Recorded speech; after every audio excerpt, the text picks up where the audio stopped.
Iaitu yang nombor 2 ya. Memelihara ia akan kemaluan bagi segala mukminin dan darah mereka dan harta mereka dan ahli mereka itu. Firman Allah Ta'ala, innallaha la yuhibbul khainin. Panjang kha tu ya, 5 harakat.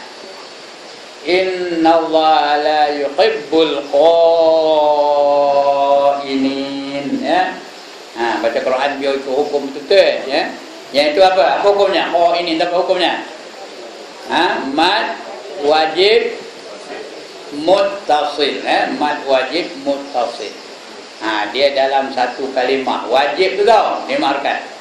Kalau mad jaiz boleh 2 harakat pun boleh. Ini mad wajib. Jadi artinya wajib dibaca dengan 5 harakat.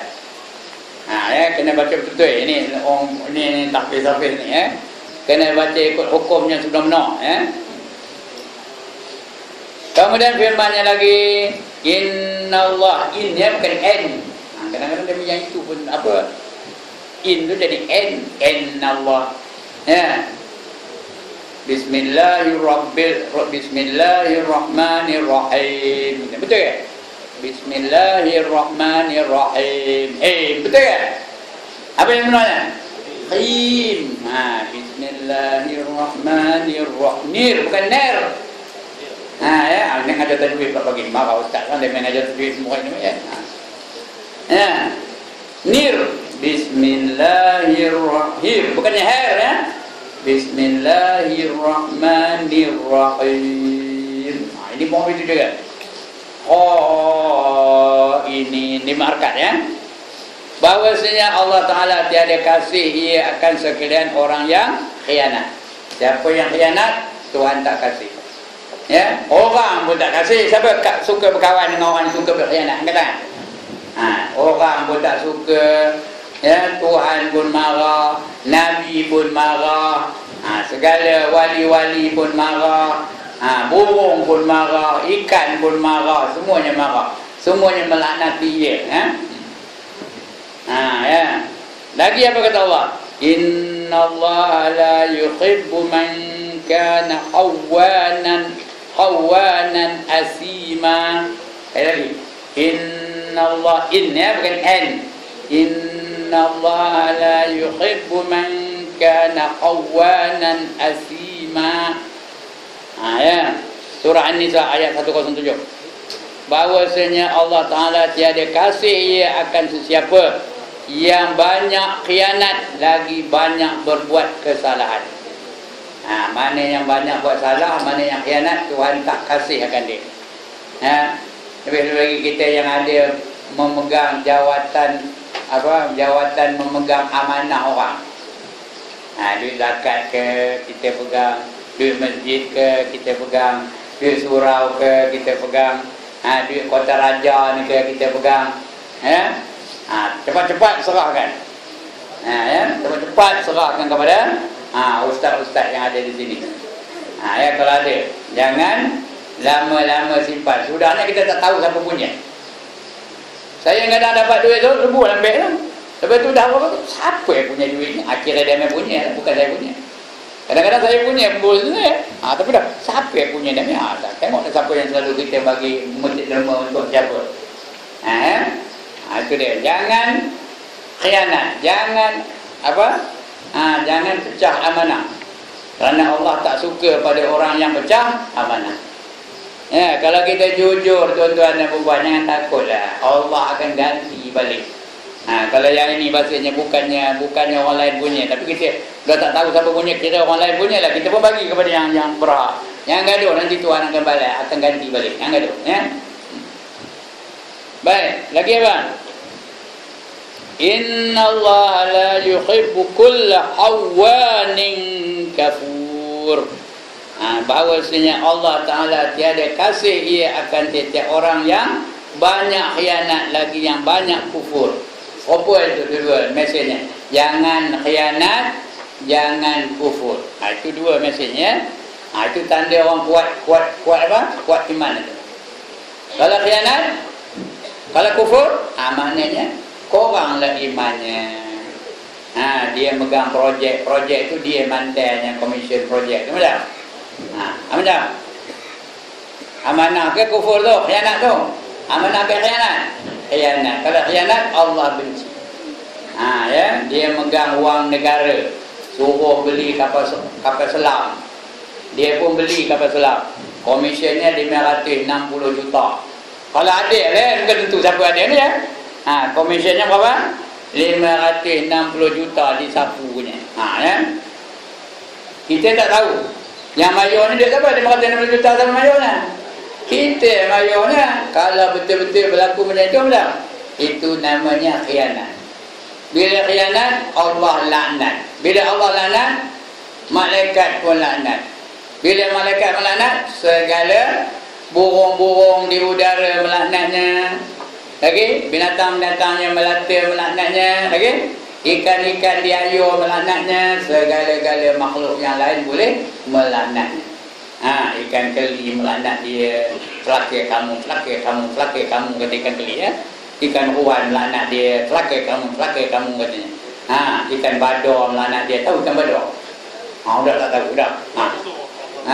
Ikan mahmah melaknat dia. Tahu mahmah? Iya, kita boleh mana ikan mahmah tahu? Apa mahmah? Rupa ikan keli namanya ikan mahmah. Dia minum kan tahu pun ya. Semua melaknat dia. Itu dia.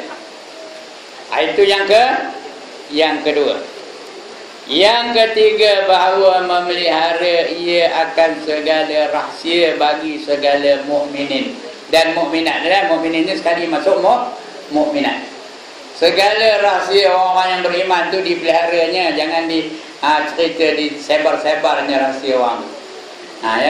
Barang siapa memelihara rahsia kawannya, Allah akan pelihara rahsianya. Artinya tidak ditunjukkan kejahatannya esok di akhirat. Jadi kita kena pelihara rahsia sahabat kita. Pelihara rahsia orang-orang yang beriman.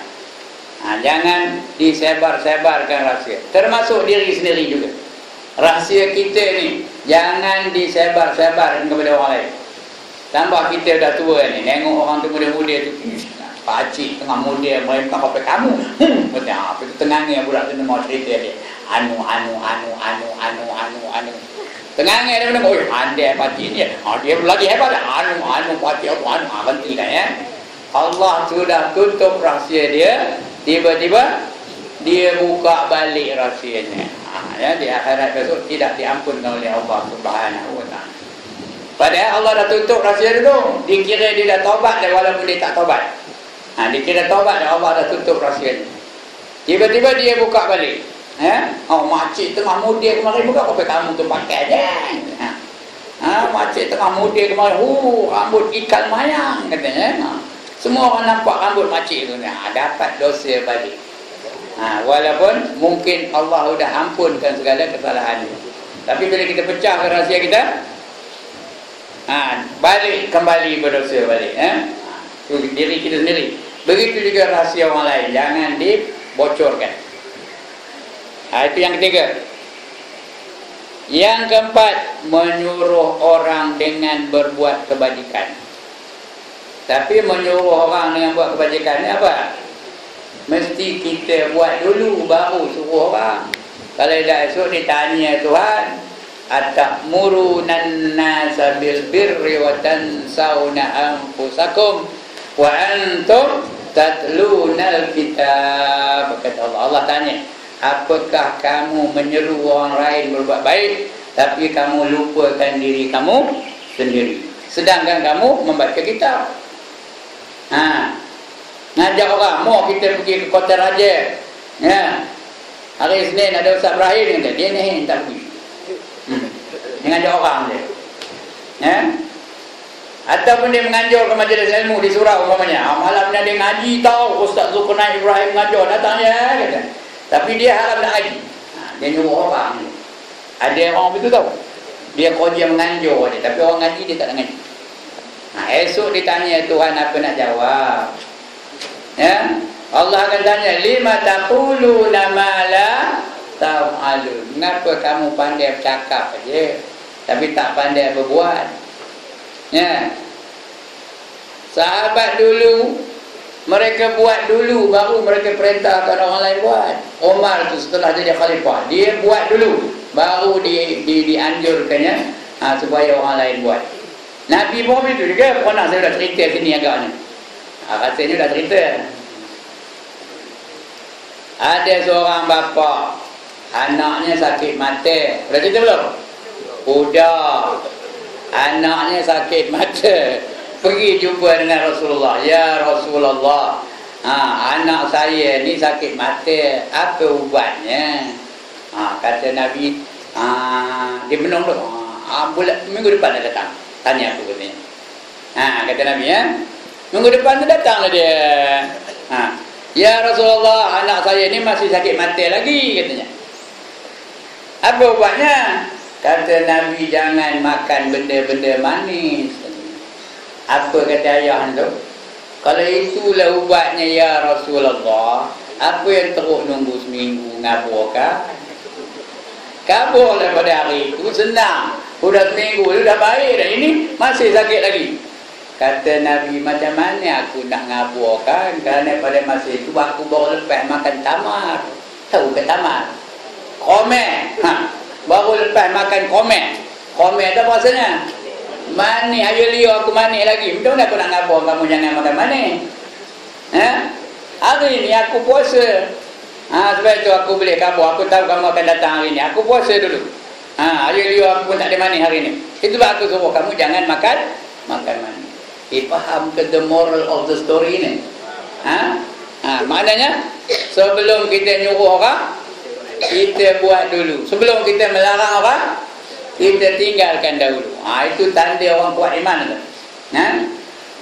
Jangan tutuplah aurat tu, kata dia bongi lagi. Jangan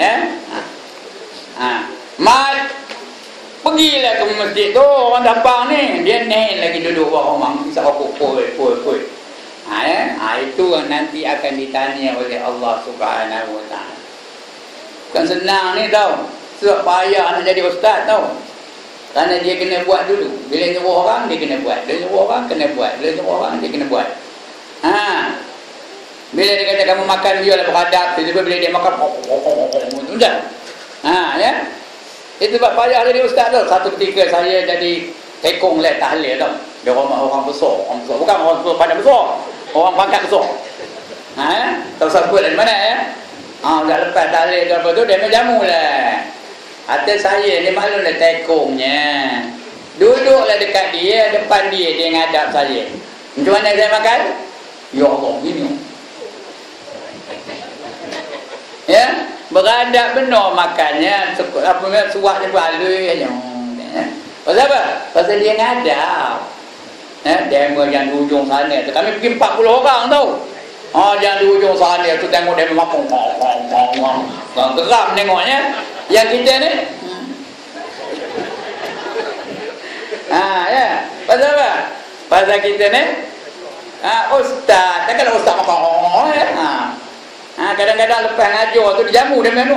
Kita pun boleh makan. Sederhana lah. Tak ada menunjukkan kita tu gemar benar. Ada ya. Jadi kita kena tunjukkan contoh dan tauladan. Sebab tuan-tuan yang dah jadi ustaz kena contoh dan apa? Tunjukkan contoh dan tauladan. Itu sebab tuan-tuan, kalau ustaz tu merokok pun jangan lepas ngajar tu jangan harus ya. Kalau nak merokok apa buat? Kalau dah tak tahan nak merokok juga apa buat? Pergi ke tanda. Dalam tanda siapa tak nampak? Ya. Kalau kita jadi pemimpin, kita jadi orang yang ikutan orang ramai. Sebab kalau dosa tu dosa kecil dilakukan oleh ustaz atau ustazah, bagi mereka jadi dosa apa? Dosa besar. Walaupun dosa itu dosa kecil, tapi bagi mereka dosa besar. Kalau ustazah pun nyemur kain apa? Ketang dada. Kalau ustazah nyemur kain ketang dada, orang lain apa? Orang kain apa? Nyemur kain tahap pinggang aja, ketang pinggang aja, betul tu. Pakai luar pendek. Kalau ustaz pakai luar pendek, kalau ustaz pakai luar pendek macam Muridnya pakai sepeda lah. Jadi kena tunjuk tauladan yang baik. Ini orang kuat iman ya, di antara orang kuat iman. Memang disuruh ni menyuruh akan orang dengan berbuat kebajikan. Apa kata Allah? Kuntum khairu ummatin ukhrijat linnas ta'muruna bil ma'ruf wa tanhauna 'anil munkar wa tu'minuna billah. Kamu, kata Allah, ini Allah nabah ni ya, adalah umat-umat yang terbaik, the best umat. You are the people who are the best umat, yang paling baik. Tapi syarat apa? Kamu menyeru kepada kebajikan dan mencegah kepada kemungkaran. Ya. Ini yang payah ni. Mengajak orang baik itu senang sikit, tapi bukan senang, tapi senang sikit. Tapi yang payahnya apa? Mencegah kemungkaran. Tapi syarat utamanya wa tu'minuna billah, dan kamu beriman dengan Allah. Baru itu tanda kuat imannya. Tapi kalau dia monyok aja lantak dia komen nak mayang-mayang dan nak idak-idak lah itu high komen, itu tanda iman tak kuat. Lebih-lebih lagi kalau yang tak mayang tu anak ni lantak dia dah besar. Ya, dia dah pangkat besar. Aku suruh kan langsung melepas berlaku. Selama ini dia bagi 200 bulan, lepas ni langsung suit nak masa. Macam? Ada iman ke tu? Ada tu ada lah, tapi lemah benar lah imannya, ya. Lantaknya lah anak kita tu engineer ke, DO ke, apa ke, ya. Kalau dia buat kemungkaran, tegur, baru kita ni jadi baik, ya. Lagi itu yang keempat, menyuruh orang dengan berbuat kebajikan. Last sekali yang kelima, menegah akan orang berbuat kejahatan. Ini lagi, ya. Ini susah sikit ni, sebab Nabi sudah bersabda, ya, apa dia? Man ra'a minkum munkaran falyughayyiru biyadihi fa in lam yastati' apa? Fa bi lisanihi fa in lam yastati' fa bi qalbihi wa dzalika atmaful iman. Siapa nampak satu kemungkaran, hendaklah diubah dengan tangannya. Ya, ada tangan tak? Ada orang tak tangan, ada tangan. Semua kita ada tangan. Bila nampak kemungkaran tu, hendaklah diubah dengan tangan. Cuma dia bukan sejak masa boleh ubah dengan tangan ni, 5 tahun sekali. Ada tangan tak? Ada. Gunakan tangan tu untuk mengubah, untuk mencegah kemungkaran. Ya. Ataupun dengan kekuasaan dia. Dia ada kuasa. Kalau dia ketua pejabat, ya, perintahkan mereka untuk melakukan kebaikan dan mencegah kemungkaran. Begitu juga kalau dia ketua keluarga, anak tak sembahyang, apa dah? Anak tak sembahyang, apa dah? Tegah dia, tegur dia, marah dia kalau perlu marah-marah. Kalau perlu pukul. Wa adribuhum 'alaiha wa hum abna'u 'ashrin. Kalau dah umur 10 tahun tak sembahyang, apa buat? Pukul. Itu dengan tangan, ya. Kalau tak boleh dengan tangan, dengan lidah. Kita macam saya ni lah, ya. Cuba dengan lidah. Tapi tukar juga suasana. Sebab kita ngajar jangan ada apa-apa kepentingan. Bila nampak sesuatu yang mungkar, kena kita tegur dengan lisan. Ya, lantaklah. Habis-habis tak bagi dia mengajar tempat itu. Lantaklah. Macam ada seorang tu, Ustaz Taliban. Kenal Ustaz Taliban? Udah duduk atas bangku tu, udah duduk atas kerusi nak ngajar. Itu saya tengok video tu pun. Udah duduk tu, datang sia-sia masjid tu, Ustaz tak boleh ngajar sini malam ni, katanya. Tak kenal Ustaz Taliban. Ya, Ustaz tak boleh ngajar di sini malam ni, katanya. Kerana jatuh kuasa sudah memutuskan Ustaz tak boleh ngajar. Ustaz pula tunjuk tauliah, ini sultan bagi saya tauliah. Siapa kamu dibandingkan dengan sultan, kata. Tapi dia memang berkeras juga, tak bagi dia ngajar. Kenapa? Jawatan kuasa tu jawatan kuasa apa? Kerongge. Tahu jawatan kuasa kerongge? Kerongge tu apa kerjanya? Ngokak orang yang nak ngambil sesuatu atas pokok, sedangkan dia bukan makan buah pokok tu. Kerongge makan rambutan ke tak? Cuba panjat pokok yang ada rambutan, tak? Kerongge ada situ, rambutan tu ada, tak? Dia kokak-kokak, itu dia jatuh kuasa kerongge. Ya. Sudah ni berkerumun orang, bertengkar-tengkar lah kan. Tak apa sudah ni tahu saya betul tahu, tapi tak bagi dia mengajar. Sampailah tak bagi dia mengajar. Itu dia. Tahu mana tempatnya? Tahu mana tempatnya? Kalau saya pun lah carilah mana-mana. Salah. Bukan Masjid Al Baru.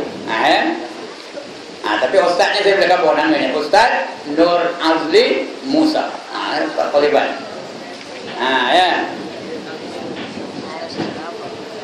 Carilah sendiri. Lepas tu tanya saja. Ya ke tak? Ya, betul. Baik. Itu dia. Tapi sini ayatnya lain. Wa'mur bil urfi wa'rid anil jahilin. Suruh olehmu dengan berbuat kebajikan dan tegah olehmu daripada berbuat yang mungkar.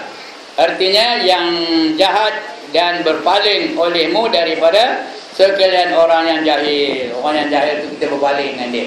Jangan layan sangat orang jahil. Orang jahil ni kalau bertanya apa dia bukan tanya yang benda-benda apa yang trivial, yang kecil-kecil dia tanya. Saya begitulah banyak dia bertanya yang tak ada kena-mengena dengan akidah, tak ada kena-mengena dengan perjuangan, tak ada kena-mengena dengan kemasyarakatan. Dia tanya benda apa doa ni ustaz, dia nak tanya doa je. Pakai kasut apa doa ni ustaz? Dia yang itu je. Kira menyokong orang zalim dia tak tanya pun. Dia bertanya apa hukum menyokong orang zalim ustaz? Senang jawabnya. Ini dah dia tanya apa doa nak pada jumpa orang di pekan apa doa ni ustaz kan. Betul dia tengok orang dia keluar dari masjid dia pakai kasut kaki mana dulu. Betul lah tu yang alih-alih tu betul juga ya. Tapi yang itu dia very particular about this small matter. Yang pokoknya yang besar-besar dia tak ambil kira. Itu demeh lah. Tahu demeh? Tahu dia tak lah. Itu demeh yang kecil-kecil itu dia ambil kira benar-benar. Yang akidah tu tak ada ambil kira. Kongga. Itu kongga ya. Ya. Suruh olehmu dengan berbuat kebajikan dan tegah olehmu daripada berbuat yang mungkar. Artinya yang jahat dan berpaling olehmu daripada orang yang jahil. Kalau dia jahil itu salah sangat kan. Dah dia jahil. Ngaji tak siap. Ya, tapi orang nak ngajar tak ada baginya. Ya. Saya ada je kenal tau. Dalam satu masjid tu jatuh puasa dah lula kan. Turun boleh ngajar lah tu. Sudah tetap tarikh pun. Lepas tu datang telefon. Ustaz minta tangguhkan pengajian malam ni katanya. Kerana dalam jatuh puasa tu ada seekor kongga. Dia tak pernah datang ngaji ya. Dia lah yang mau marah benar. Nama ustaz dia apa di situ kan. Dia di-includekan dalam senarai orang ngajar. Tak ada ngajar kerana kongga seorang. Seekor ke seorang? Tak ada ngajar. Sama kena kita ada ngajar tempat itu. Carilah mana tempatnya. Ada lah tu. Ada kongga seorang. Ya. Sebab itu tak boleh ngajar lagi. Ya. Kongga hitam. Ada kongga hitam. Ada ya. Ketahui olehmu bahawasanya hati itu tempat iman. Tuan-tuan dan puan, iman tu di hati ya. Tetapi bukan kata iman tu di hati. Aku ni tak tudung, bukan tak beriman, ada iman. Itu tak betul ya. Kerana dia apa yang di luar digambarkan oleh apa yang di dalam hati ya. Itu sebab dalam hadis sebab apa? La yazni zani khina yazni wa huwa mu'min. Tidak berzina orang yang berzina itu kalau sekiranya dia sedang berzina, dia beriman. Faham ke mana ni? Kalau dia betul-betul ada iman, dia berzina ke tak? Maknanya dia tak beriman lagi ketika dia berzina tu. Orang tak tudung tu tak beriman lagi ketika dia tak tudung tu, walaupun dia kata dia beriman. Tapi maknanya dia tak beriman dengan hukum bertudung. Dia tak beriman dengan hukum apa? Hukum minum arak umpamanya, kalau dia minum juga ya. Jadi walaupun itu dalam hati dia, yang di luar itu menggambarkan apa yang ada dalam hati dia. Jadi ketahui olehmu bahawasanya hati itu tempat iman dan makrifah. Makrifah itu kenal betul dengan Allah ya. Dan yakin dan ikhlas. Dan sekalian badan itu tempat Islam. Badan kita itu Islam. Tangan Islam, kaki Islam, mata Islam, telinga Islam, segala-galanya Islam menurut perintah hati ya. Kajiannya apa? Hati. Kalau hati beriman, mata pun beriman, telinga pun beriman, lidah pun beriman, kaki pun beriman, perut pun beriman, kemaluan pun beriman. Kalau hati beriman. Tapi kalau hati kufur, segala-gala anggota yang lain pun turut menjadi kufur. Enggak ada hadisnya. Ada orang mau ada hadisnya. Inna fil jasadi mudghah idza salahat salahal jasadu kulluh. Lagi? Wa idzal fasadat fasadal jasadu kulluh. Ala wa yal qalb. Ketahuilah olehmu dalam diri kamu itu ada segumpal daging. Kalau baik daging itu, maka baiklah seluruh anggota kamu yang lain. Kalau binasa daging yang dalam badan kamu itu, maka binasalah seluruh anggota kamu yang lain. Ketahuilah kamu yang dimaksudkan daging itu ialah hati. Itu hati. Jadi kalau hati itu ikhlas, dia akan beriman dengan Allah Ta'ala. Yakin dan ikhlas. Dan sekalian badan itu tempat Islam. Dan telah berkata setengah arifin. Apa itu arifin? Orang-orang yang betul-betul kenalkan Allah. Itu namanya arifin. Kalau ramai, kalau seorang namanya arif. Kalau ramai arifin. Tapi kita orang Melayu seorang pun namanya arifin juga. Sebenarnya arifin itu ramai.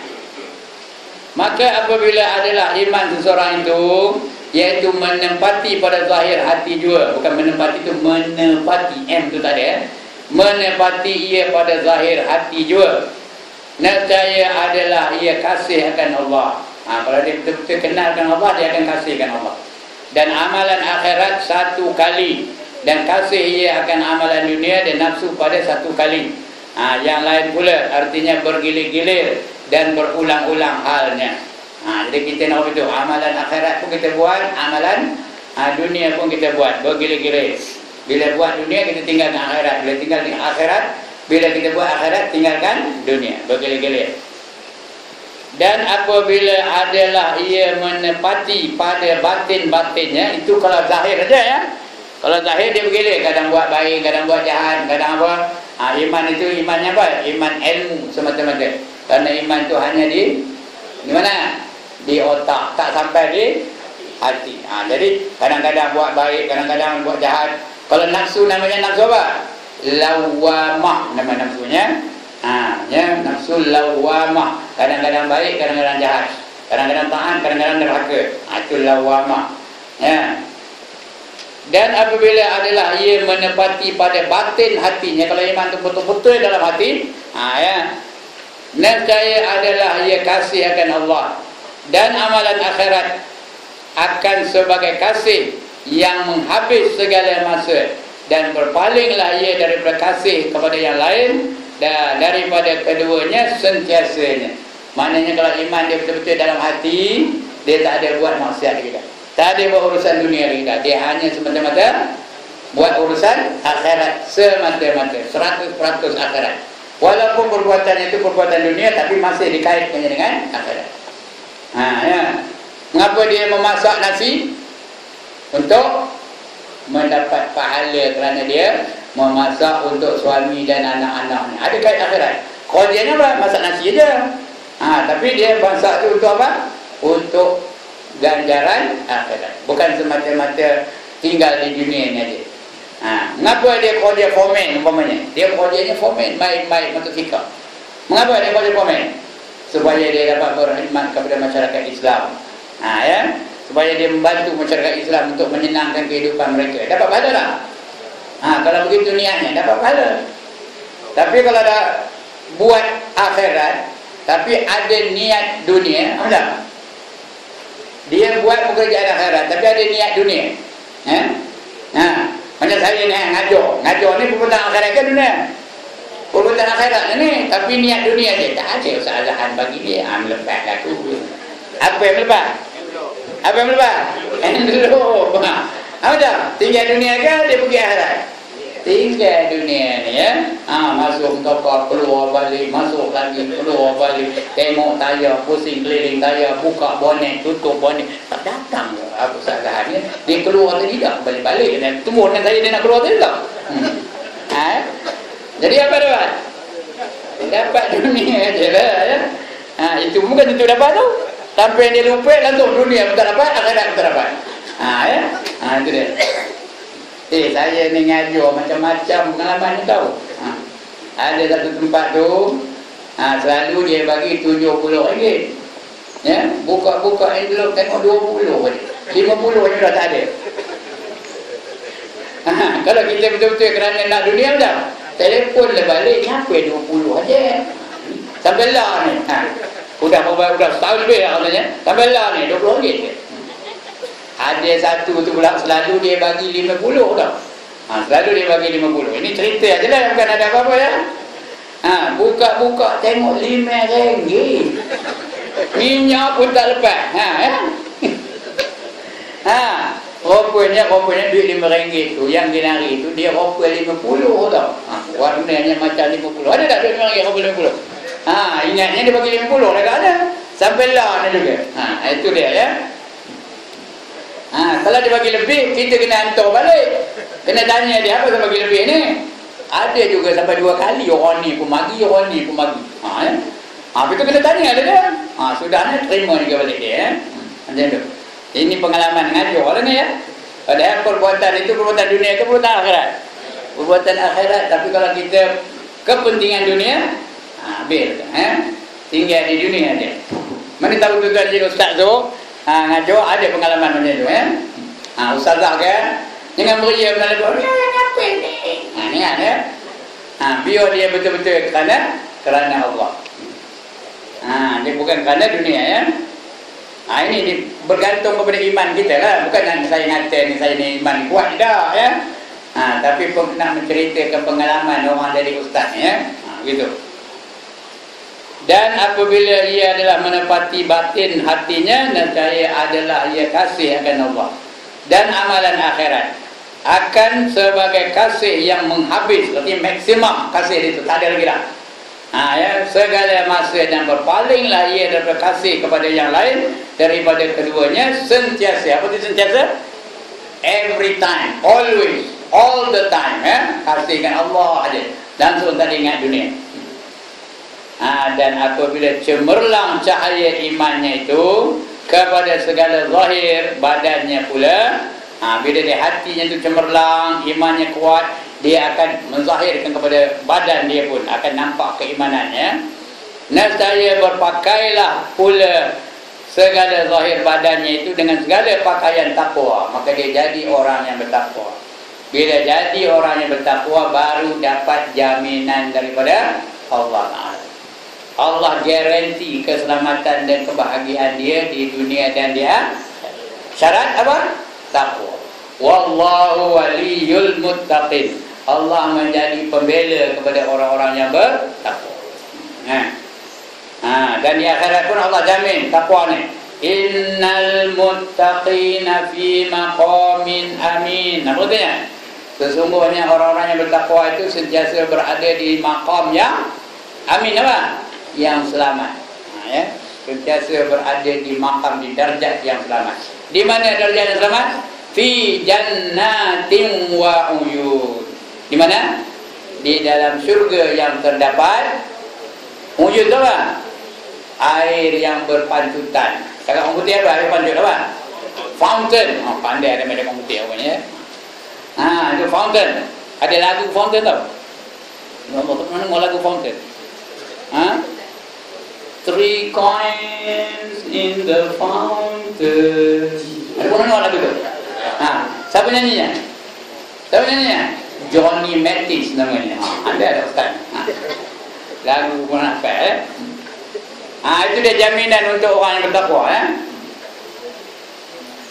itu dapat takwa tu ya. Dan apabila cemerlang cahaya imannya itu kepada segala zahir badannya pula, nescaya berpakailah pula segala zahir badannya itu dengan segala pakaian takwa. Artinya takut akan Allah. Arti takwa itu takut akan Allah. Tandanya apa? Tanda takwa itu apa?